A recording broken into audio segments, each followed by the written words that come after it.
Let's talk spring fishing. So, as far as spring goes, what you're really trying to look for is warm water. The first place I'm always looking to find the warmest water early in the spring is estuaries. And the reason for this being, estuaries will dump out on the lower tides and they have these mud flats that will get warmed up from the sun, and that will then warm the water up when the water comes in on the incoming tides. Lots of bait will get trapped in there, and that is like the number one place where striped bass will most of the time first show up in the spring. So what I like to do is I like to position myself into these spots where there are lots of bait and lots of potential for good fishing. And something that happened to me this spring and that I took full advantage of is we had an abundance of sand eels that moved in.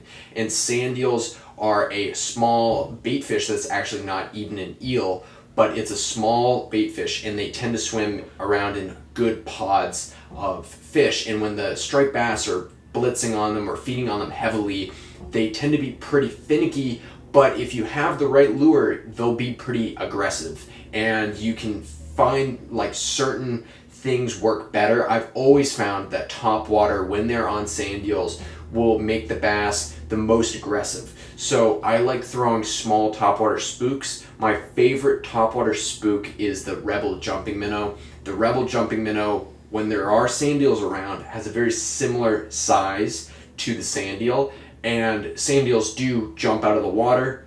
So because of that, the striped bass are looking up. They're looking for something that might be injured on the surface, and for some reason, it must be the sound or the movement of the Rebel jumping minnow, the striped bass can't resist, and they seem to always love to crush it. So that's one of my first main go-tos.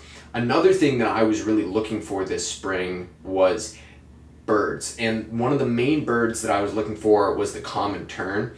And I would say looking for, but I should be saying listening for, because what happens in the spring is you're in the estuaries, they're obviously very calm, and there's not a lot of like excess noise going on around you. And when you hear this like excitement of birds that are finding food, they're very noisy, loud birds, but they're also very small. The common tern is not a very large bird. It's white. If it's a little bit cloudy or foggy out, you can hardly see them half the time, but you'll 100% of the time be able to hear them. And you'll be able to hear them most of the time you'll be able to hear them way before you even see them. So what I'll do is I'll listen, and I'll be listening, and I'll hear the birds and the excitement of the birds. I'll go chase down where those birds are because I'll hear them.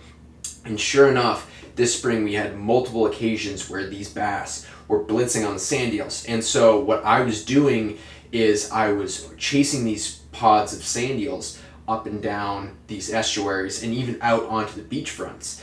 And so what I was really focusing on is kind of what the tide stages were and where the bait would be based on the tide stages. So I knew that when there was a ton of sand eels around, there was a few big moon phases that were coming through. And with big moon phases come big tides.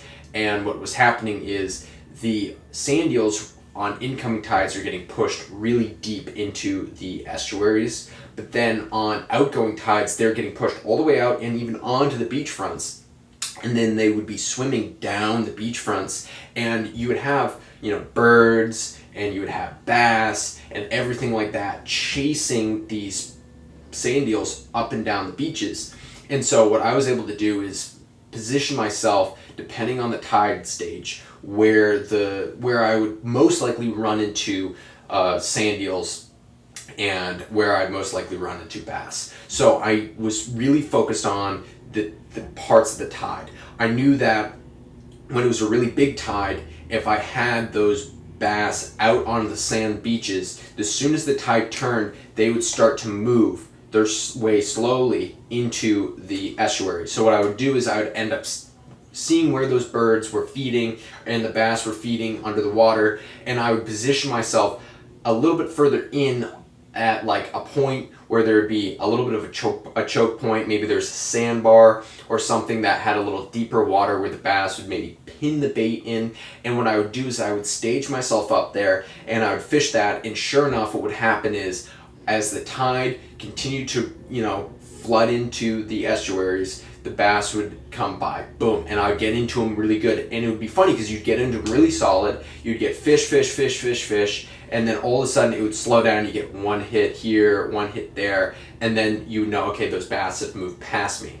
Now, earlier or a little bit later, I guess, in the spring, I was fishing out on a sand beach, and because I'd done so much of that where I was chasing these bass up and like out of the estuaries and then back into them, I was fishing on one specific sandbar where there was a rip, and I walked out there. I had this log for years and years and years where I knew the tide stage that the fish would be there, what bait was there, which is always sand eels that time of year, and I knew that like I want to be throwing live eels. And sure enough, I show up there and I cast out. As soon as I cast out my first cast, boom, I get a whack. And I hook into the fish, and it's a solid 38-inch bass, and I'm super stoked on that. I'm like, man, that's awesome. I was able to get into that fish. Next cast I did, boom, another low 30-inch fish. And then I finished reeling that fish in. I cast out again. My next cast, boom, even bigger this time. This bass was closer to 45 to 48 inches. The thing absolutely took off on an unbelievable run.